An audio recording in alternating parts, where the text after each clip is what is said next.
अस्सलाम वालेकुम। सरदार, परसों मेरी बीवी कुएं में गिर गई। बहुत चोट लगी। बेचारी बहुत चीख रही थी। दोस्त, अब कैसी है? सरदार, अब ठीक है। कल से कुएं में से आवाज नहीं आ रही। आदतें नहीं बदलती। जो बचपन में थूक से स्लेट साफ करते थे, अब वो थूक से मोबाइल की स्क्रीन साफ करते हैं।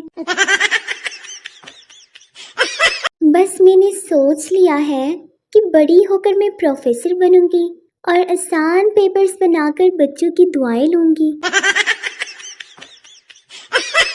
किसी से दिल लगाने से बेहतर है बंदा झाड़ू लगाए। अम्मी भी खुश और काम भी खत्म।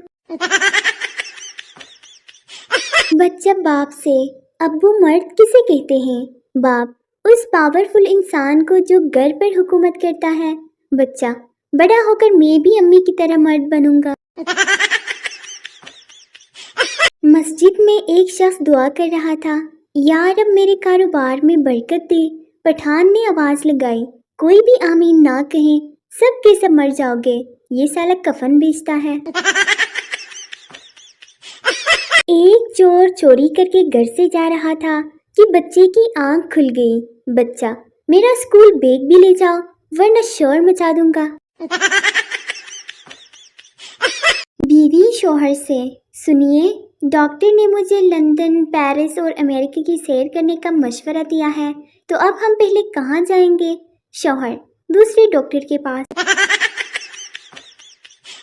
सास, ये तुम्हारी माँ का घर नहीं। आयशा, ये आपकी माँ का घर भी नहीं है।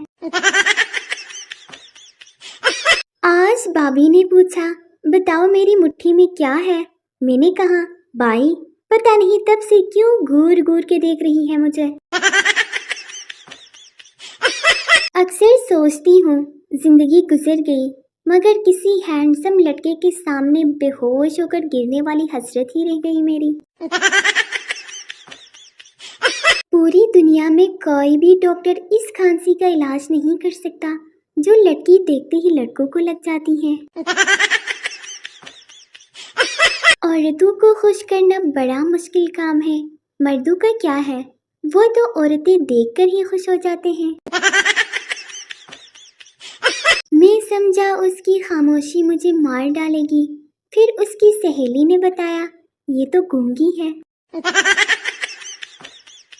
शादी के शुरू के दिनों में मियाँ बीवी आईने के सामने खड़े होकर पूछते हैं, कौन प्यारा लग रहा है, और कुछ ही सालों बाद पूछते हैं, कौन मोटा लग रहा है।